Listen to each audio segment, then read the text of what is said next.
Hello, this is flipped classroom number 13, and we are just going to work on a problem that I couldn't get right. So it's from our daily work that we'll run into tomorrow in class. So maybe as I redo it, I'll find my mistake, or perhaps you can find it for me. Anyway, it'll put us one more ahead tomorrow when we tackle our classwork. Molly, I apologize in the video that I made for you today during class because you were absent. It looked like the answer to the example problem actually ran out of the viewing screen. So what we do today will reinforce the same skills so you won't be at a loss. I hope you're able to watch this. All right, so let us tackle problems using the half-angle IDs. I'm not going to write the formulas up because I'm going to be pressed for space on this problem. So it is number 47. I guess the handout was yellow. And it was asked to find the tangent of 3 pi over 8. My strategy for this one, because I didn't give you the tangent half-angle IDs, they do exist, but we have enough, so we'll just do the sine of a half-angle ID divided by the cosine using the half-angle ID.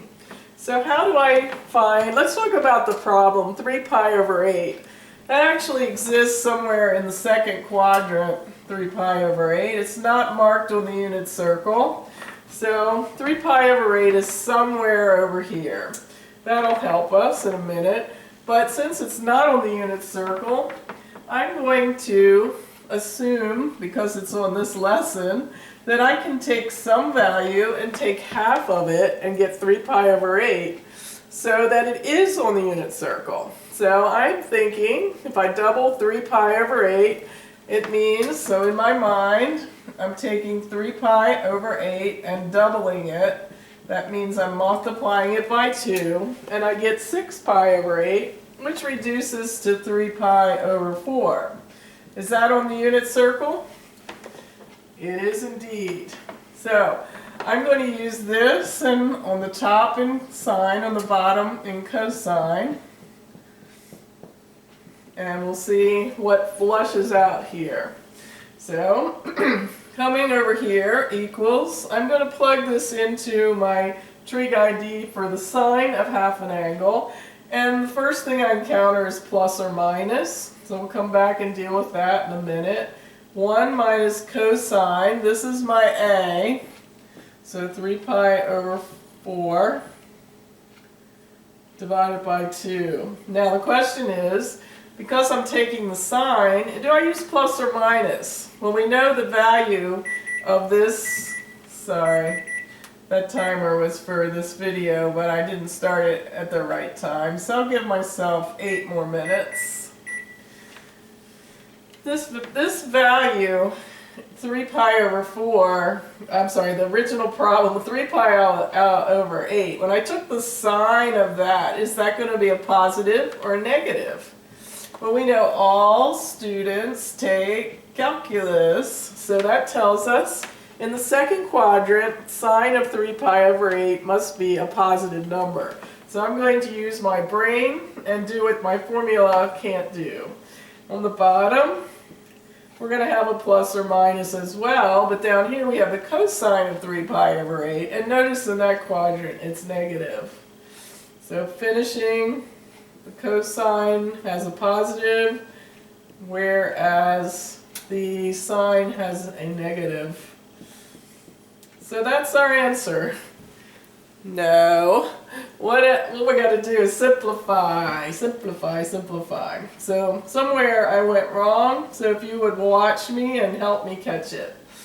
Alright, cosine of 3 pi over 4 is negative square root of 2 over 2. And on the bottom, cosine of 3 pi over 4, again, is negative square root of 2 over 2. And this 2 is in the radical, so like that. Alright, if you recall in class, and I'm not sure, Molly, if you could see this part, but you should be able to see it now. Right in here, I'm going to work some algebra magic, and I'm going to combine like terms. I'm going to combine them under the common denominator, and I'm going to give this, I'm going to rewrite 1 as 2 over 2. So then I have 2, the double negative becomes plus square root of 2 over the common 2. Now that's all in the numerator, all under the radical. So now that is still divided by 2. I'll take that a bit further because we have this fraction divided by this fraction. So we flip this one and multiply by its reciprocal. So that becomes square root of 2 plus square root of 2 over now 4, still under the radical. And we're going to do something similar down here. The only difference being this one becomes 2 over 2.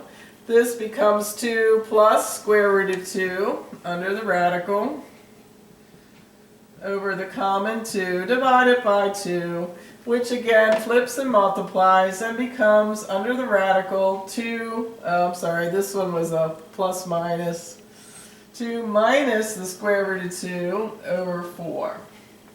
Alright, I'm going to recapture this part right here at the beginning of my board and erase some of this other stuff. So, square root, big square root, 2 plus square root of 2 over 4, and on the bottom, big square root 2 minus square root of 2 over 4. Alright, erasing the rest. So we have some room to spread out. Alright. Now I'm going to take this problem here, and I recognize that that 4 is under the square root. So it can actually come out and be a regular old 2. So I pull it out of the radical. It's still in the denominator, but it's changed from a 4 in the radical to a 2 outside. A more pleasing way to write that is 1/2 times radical 2 plus square root of 2 on the top, and on the bottom, a more pleasing way to write that is 1/2 square root of 2 minus square root of 2, like that. So these 2's came out, hopped out in front and became 1/2. Now all I have to do is rationalize. Well, this radical is one term, so I can rationalize just like I rationalize when I have a square root of 3 in the bottom. I multiply by square root of 3 over square root of 3 to rationalize it. I'm just going to rationalize by that exact same radical. So we're just cleaning up this algebraically, so watch that I don't make a mistake. On the bottom, this times that, just like square root of 3 times square root of 3 is plain old 3. On the bottom, we have the 1/2. Well, these actually cancel, so we'll drop it now. This radical is identical inside to this radical, so just like that, it becomes 2 minus the square root of 2 without that outside radical. This, however, we have to multiply the 2 inner parts, and that will be under the radical. So we have 2 times 2 is 4. The inner terms, the middle and outer, the inner and outer terms cancel, and the last is minus square root of 2 times square root of 2, which is 2. So I end up with, under the radical, square root of 2 over 2 minus square root of 2, which has to be rationalized further. So we do not weary of this, do we not? And somewhere along the line, I think I left out that, remember the fact there was a minus sign here. So I'm just going to flip it way down here and put it out front there. Alright, I'll go ahead and apply that minus sign now. And it is minus 2 and positive square root of 2. I'm going to rationalize that now. by multiplying by the conjugate of the denominator, and in the bottom that will give me a positive 4, negative 2 on the bottom. The middle terms drop out, and on the top I have this going, square root of 2 times minus 2, and square root of 2 times minus square root of 2, which is that. Almost done. And now they all have a common 2. And this cancels because they each have a common 2. I can cancel them all out, and I get negative square root of 2 minus 1. Let's see what the book got. The book did not get that. So that's the second time I've done the problem, actually third, and I've gotten the same thing.